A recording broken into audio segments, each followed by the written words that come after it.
Contabilidade na TV, apoio educacional, SCI Sistemas Contábeis, IMG com técnica, consultoria e contabilidade.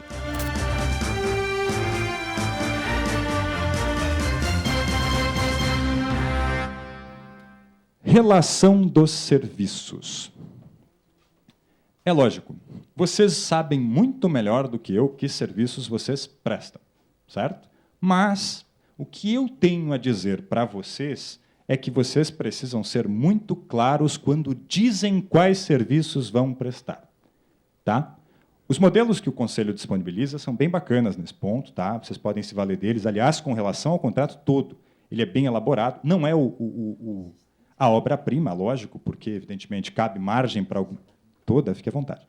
Cabe margem para algumas adaptações, tá bom? Mas usem aquele modelinho sem dó. E, quando forem estabelecer, tenham claro que é da maior importância a especificação de cada um dos serviços que o contabilista vai prestar, tá? Se você for genérico, você vai acabar sendo exigido em relação a absolutamente tudo.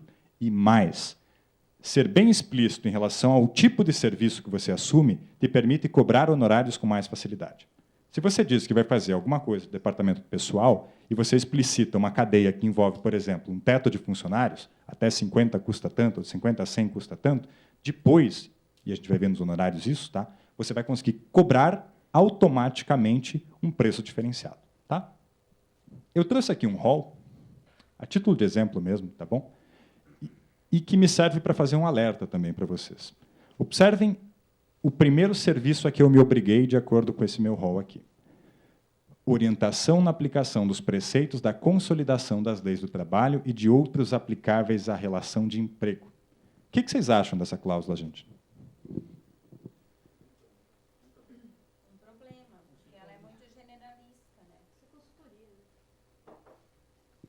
Perfeitamente, tá? Mas essa cláusula aparece em vários contratos que você procurar por aí. Qual que é o problema central dela? A generalidade da cláusula te torna assessor jurídico da empresa, tá? E ao te tornar assessor jurídico da empresa, eventualmente vai te tornar responsável por mau aconselhamento. Dirá alguém, mas a responsabilidade é de meio. Ok, pode até ser de meio, mas lembrem-se de que aqui a gente está falando de uma relação de consumo. A relação do advogado e do cliente não é de consumo. A do contador e do cliente, eventualmente, pode ser considerada. Se você diz que você vai fazer tudo isso, muito cuidado. E sinto-me na obrigação de dizer uma coisa que eu não deveria ter que dizer, mas que às vezes ainda acontece, tá? Pelo amor de Deus, não mandem e-mail dando sugestões juridicamente questionáveis, tá? O espaço formal não é um espaço para aconselhamento de manhas, de macetes e etc. Ok? Se vocês assumem uma obrigação, gente, tenham em mente que vocês podem ser responsabilizados por ela depois. Tá? Muito cuidado, portanto, na construção do rol de serviços com o tipo de coisa que vocês prestam, ou se propõem a prestar. Mas, poxa, é normal o cliente perguntar, é normal isso, é normal aquilo. Concordo, é normal. Normalmente, todo mundo tem um contador na folha de pagamento, ou pelo menos deveria ter se tiver um negócio lícito em andamento, ok? Ninguém tem advogado. Empresas de médio e grande porte têm advocacia de partido, têm condições de lidar com isso. Empresas normais, menores, não vão ficar pagando um advogado por mês, até porque a OAB tem preços mínimos que são elevados, tá? E a OAB é meio chatinha em relação a isso. Mas, já que todo mundo pergunta, tentem entender a tua resposta não como uma obrigação, mas como um favor. Eles perguntam, e eu respondo. Não porque sou obrigado, mas porque sou gentil e atencioso. Tá? É muito melhor você dar esse tipo de assessoria informalmente, não por obrigação contratual, do que dizer que vai dar essa assessoria, que vocês, a rigor, nem têm formação para dar, tá?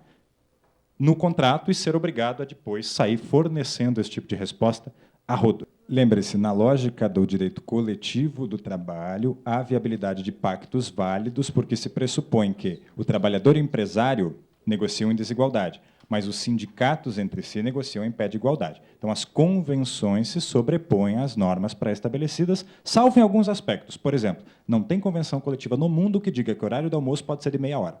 Tá bom? Diga. Até ano passado, passado, eu ocupava a vice-presidência de Ética e Disciplina, então a gente tinha acesso aos contratos de prestação de serviço.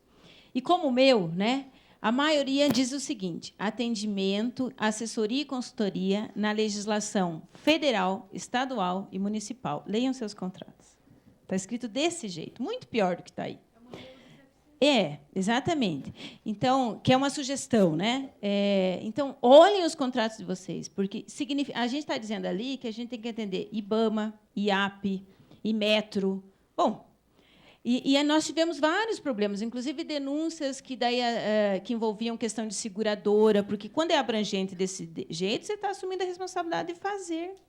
Então, afeta uma gama de problemas, né? Então, o que eu acho que o Emerson está querendo dizer assim, é melhor dizer assim: folha de pagamento, férias, rescisão. Você dá consultoria, assessoria de favor, mas não se obriga num contrato. A maioria dos nossos contratos, leiam de vocês, o meu dizia desse jeito: atendimento à legislação federal, estadual e municipal, o que é um suicídio. Obrigado. E vejam só, além de tudo, como ele bem colocou, tá? Como tem CCTs a rodo por aí, cada ramo de atividade é um mundo novo, gente. Tá? Então, muito cuidado, porque vocês, se não forem muito antenados ou não tiverem um funcionário muito bom nesse posto, tá? Vão acabar dançando.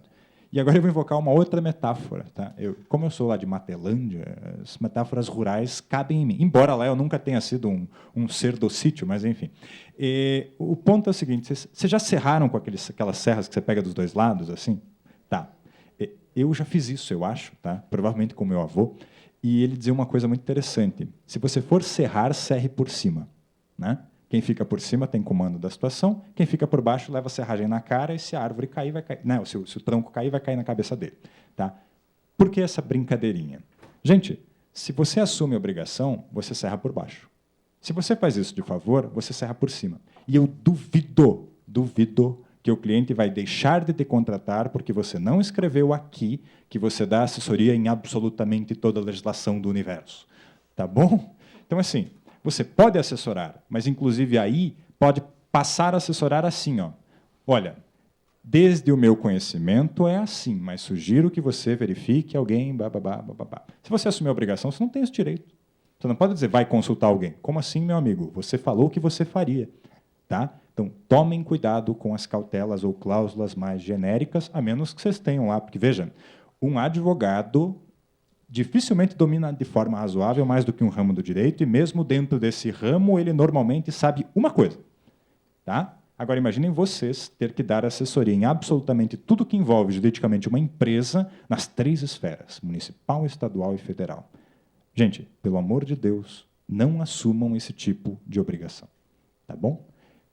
Outras questões aqui já são bem mais pontuais. Tá? Se são pontuais, são mais fáceis de lidar, você sabe exatamente a que está se obrigando, e fica mais fácil de lidar com o cliente depois e dizer assim: não, mas eu não faço isso. Tá? Por exemplo, contrato de experiência, comunicação de admissão e demissão, registro de empregado, folha, blá, blá, blá. Tudo isso é do cotidiano. Entendeu? E foge a esses grandes genéricos aqui. Eu sei que vocês contratam serviços de consultoria, às vezes, por telefone, etc. Tudo isso é muito bacana. Mas, repito, usem isso como diferencial, não como regra, como obrigação. Tá bom?